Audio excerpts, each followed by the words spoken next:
right, welcome to the Runner's Podium podcast. We are so excited to have Corey Wallace today, who is a great runner, a real leader in the run community, one of my favorite Instagram followers. I'll just throw that out there, and has also recently become an ultra runner. He's crossed over to the other side.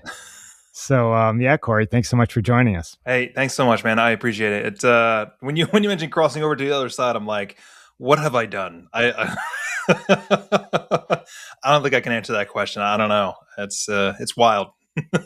Seems like it's been good for you, though. Yeah, it's honest. One of the things that I've realized over the years when it comes to running is that when you're running a certain pace for a marathon or whatever it is, like you're always concentrating on that one specific goal time, whatever it may be. But I feel like in ultra marathons, it's like completely different. It's like a different vibe altogether. And trail running, that's a whole other experience. But like with ultras, pace really doesn't necessarily matter unless you're hitting a certain cutoff. And I just kind of like that vibe. I don't know. It's so different than running a marathon or anything like that. And I don't know. I kind of just fell in love with it. But we'll see. We'll see how far I dive into that. We'll see.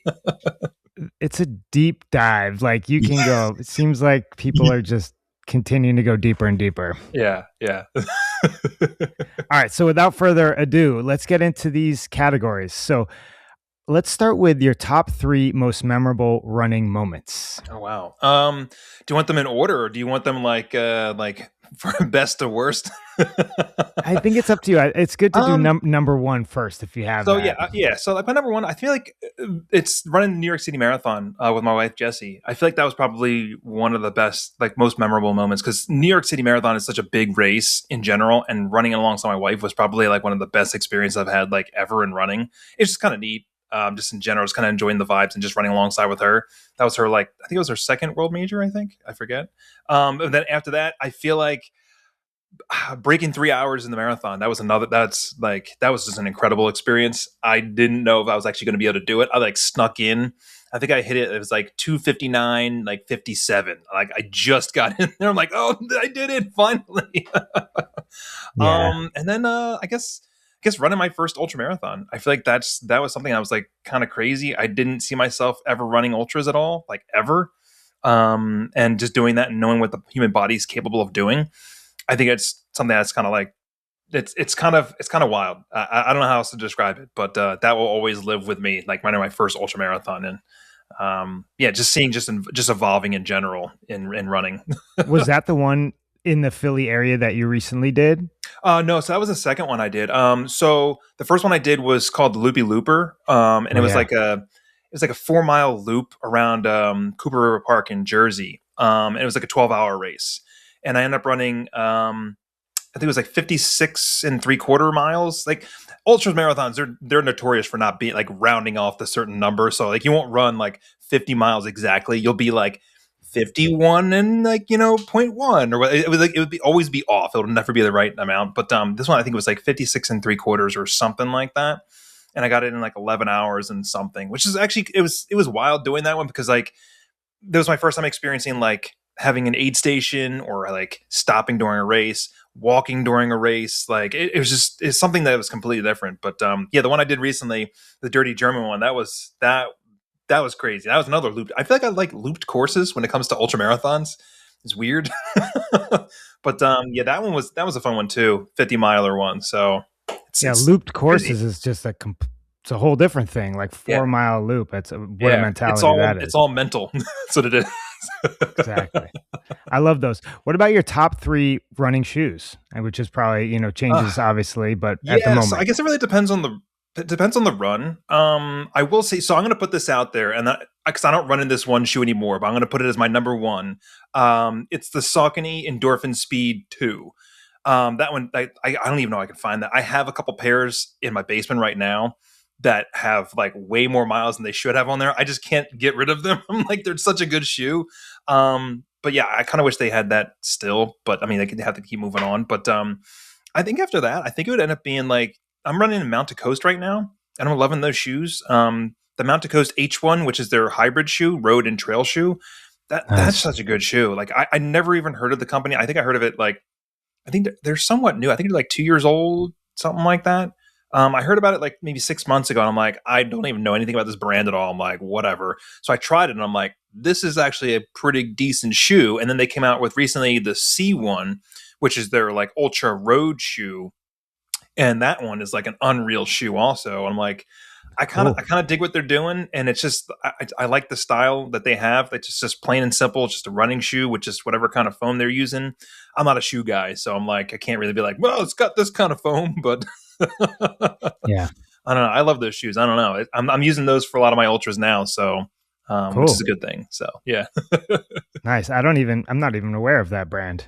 Yeah, you should. I mean, like, if you ever get a chance, like, try out their shoe. I mean, like, they're not necessarily. I don't think they're necessarily like speedy shoes. I don't think that you'll find. I think if you're doing like a long, like easy run, I think they're perfect for that. Or if you're hopping on the trail, boom, perfect for that. But I feel like I don't think they have one that's actually like a speedier kind of shoe. Like, I don't think there's anything that's like carbon plate in there at all. Or Sure, sure. I mean, I could be wrong. I don't know. They're still somewhat new. I haven't done my full research on them. I just, if I find a shoe I like, I'm just like, I'm going to keep buying this until it doesn't exist anymore.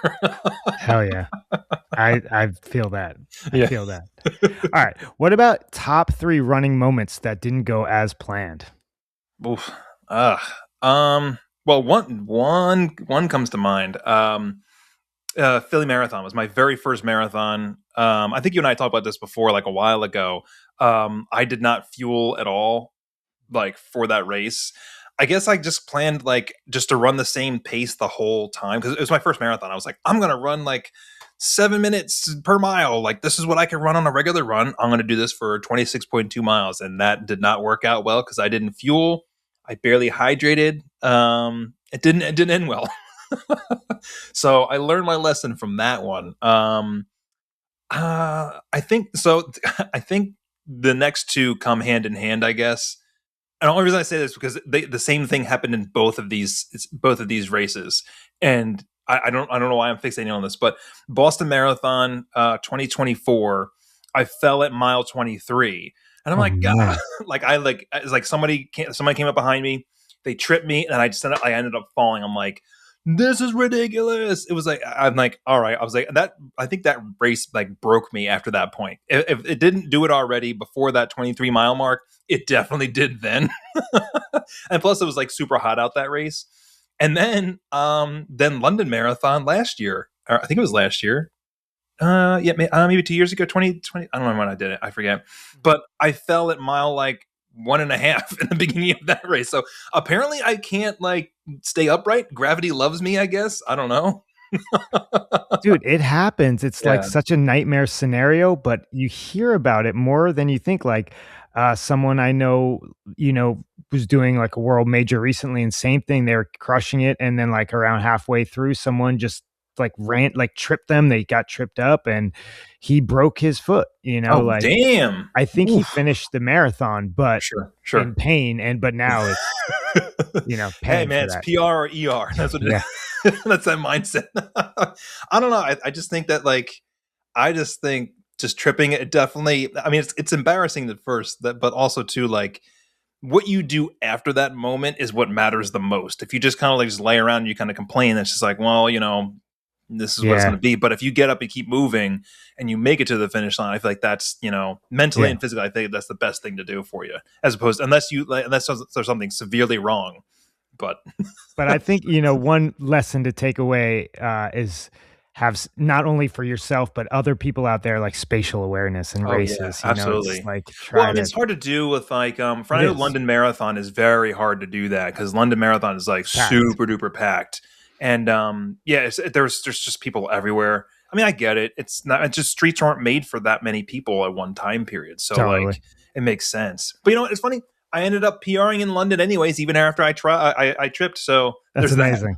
amazing. Happy ending. All Yeah, right. What yeah. about your top 3 pieces of essential gear Ooh, outside of shoes? yeah. See, outside of shoes, I'm gonna say a good running hat. I feel like I'm always wearing a hat. I don't know, like I wear Sprints hats a lot just because they're fun. They're fun designs. I don't know, it's something kind of fun, like just having like your personality showing other than like bright clothes or whatever it is. Yeah. Some kind of neat, like so you just run down the street and like you're wearing like a hat that has like French fries all over it. It's like that's amazing. Like that's kind of fun. Sure, sure. I don't know. I feel like the next thing, I guess, after shoes, I mean, if I can't include that would be socks. Like having a good pair of socks. Like Nice. I think you have to take care of your feet no matter what. I mean, honestly, I'm trying to find as many ways as possible to prevent blisters or anything else, like losing toenails or whatever. And I feel like socks plays a huge role in that.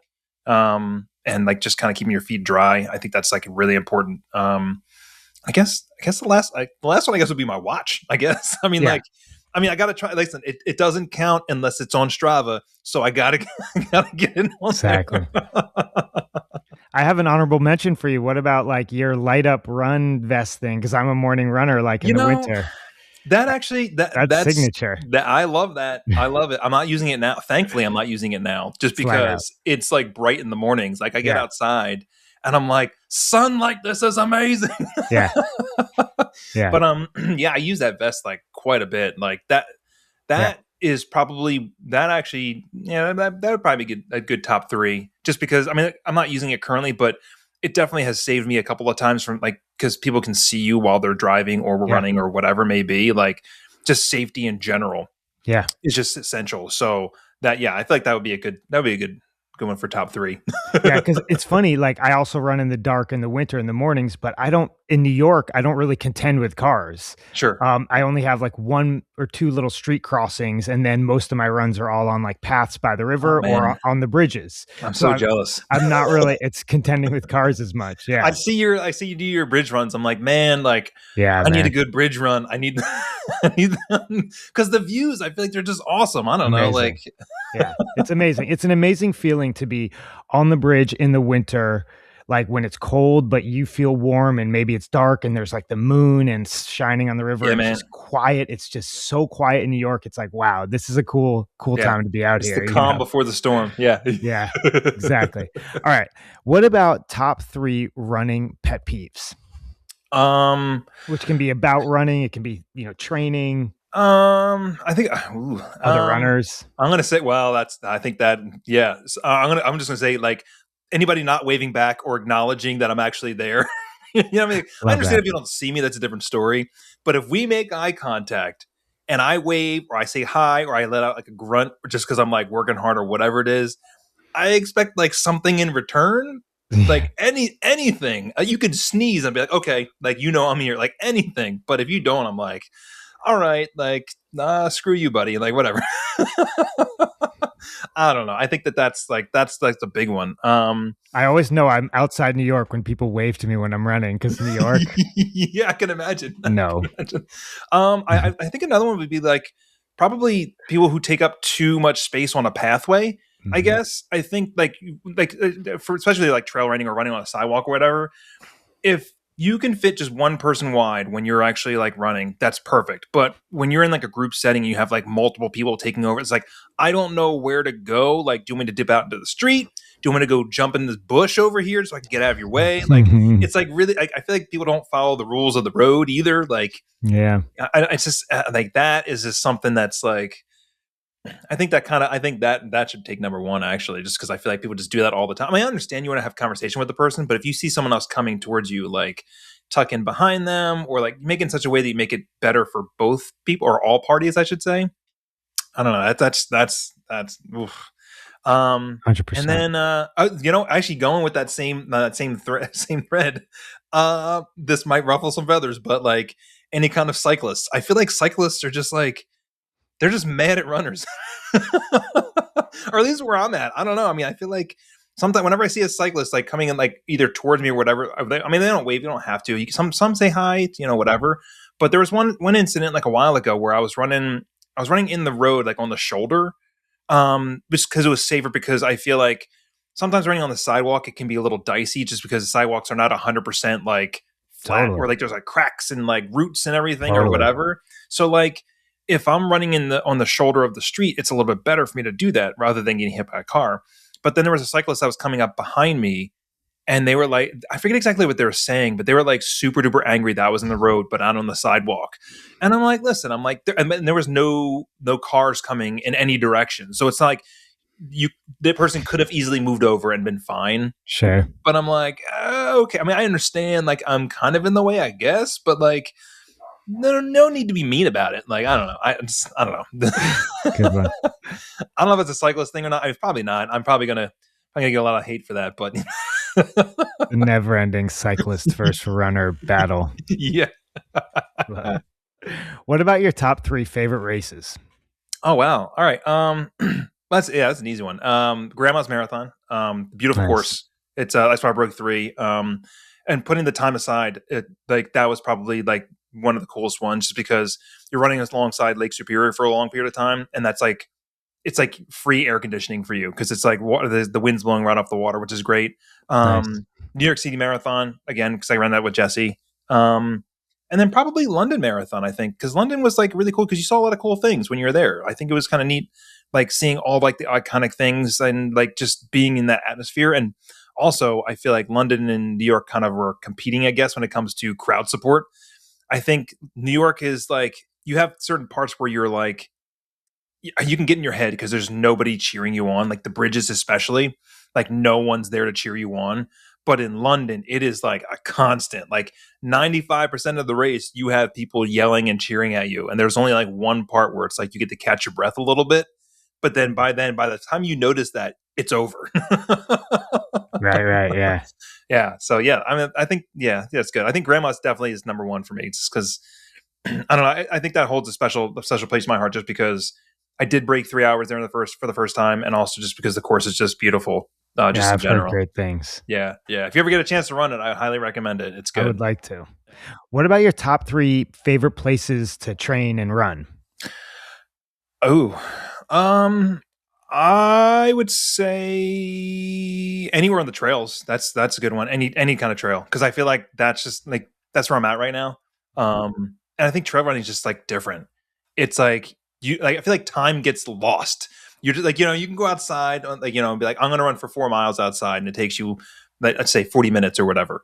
You can be like, oh, I'm gonna go run 4 miles on the trails, and it can take you 4 hours. You know what I mean? So it's like time is like non-existent out there.